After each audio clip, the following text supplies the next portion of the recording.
Alright, so in this video we're going to cover inverse relations and inverse functions. So two relations are inverses of each other if and only if whenever one contains the element AB, the other contains the element BA.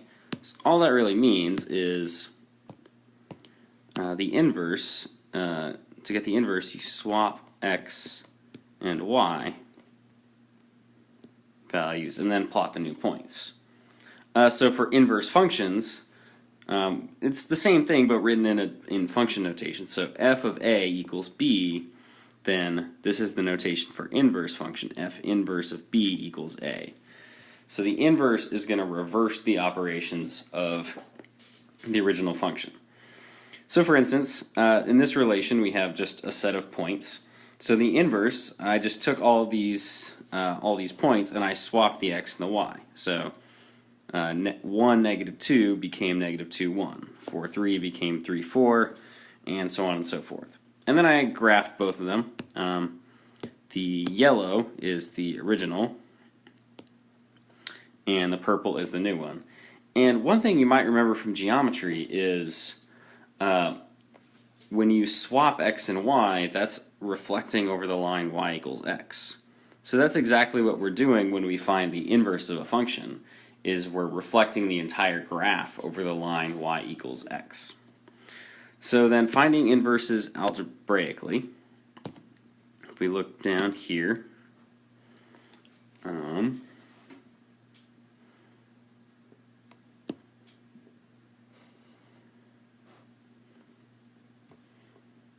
Alright, so find the inverse of 2x minus 3 over 5. So to do this, it's really pretty straightforward. So this is the same as y equals 2x minus 3 over 5. And then in order to do this, all we have to do, since we want to know the function that's going to reverse the operations, we're just going to swap x with y, just like we do when we graph, right? Swap x and y. So now we have x equals 2y minus 3 over 5, and then we're going to solve for y. So to do that in this function, I'm going to multiply by 5 on both sides.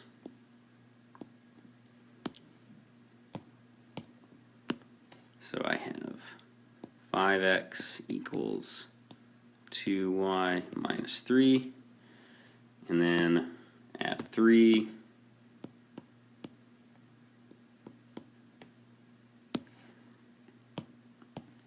so that's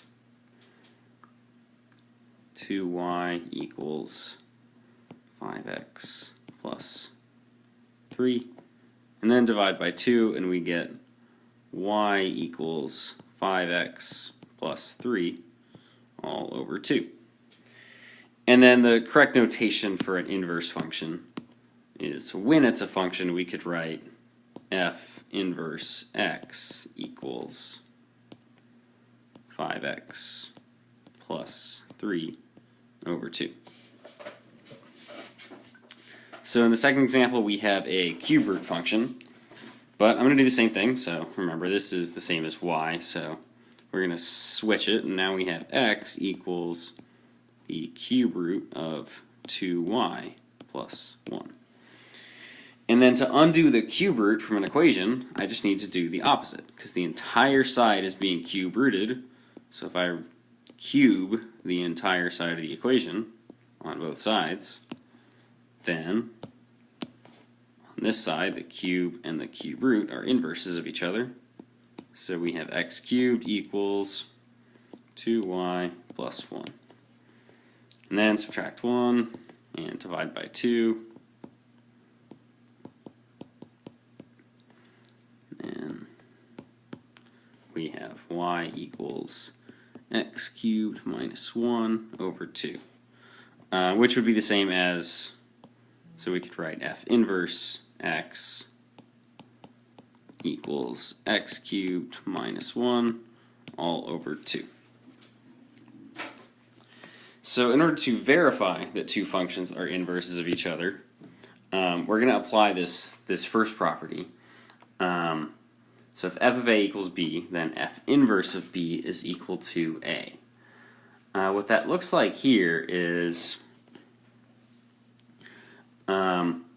if f and g are inverses, then when we compose the two functions, they should undo each other and we should just be left with x. Because x is considered like the simplest one variable function you can have. So this is like two things canceling each other out, and then you're left with something simple. So for instance, to verify that these are inverses, I'm going to find f of g of x. So that means I'm going to take g and plug it in here for f. So that makes 2x minus 4 plus 4 all divided by 2. So I plugged in 2x minus 4 in for x here. And then here, so if I combine like terms on the top, then I get 2x and the 4's cancel out, so 2x divided by 2, and then that's x. So strongly hinting at this point that these two functions might be inverses of each other, but we do have to check the other way around. So g of f of x, now we go the other way around. So I'm going to plug in x plus 4 over 2 in for x in g. So x plus 4 over 2. And all of that is times 2, because that's what we have in g of x. And then there's a minus 4. And then right here, so we have times 2 and divide by 2. So I could distribute the 2 to the numerator, but since I see right now that I'm multiplying by 2 and dividing by 2, these things divide out, and then I'm left with x plus 4 minus 4, which is x. So yes, these are inverses.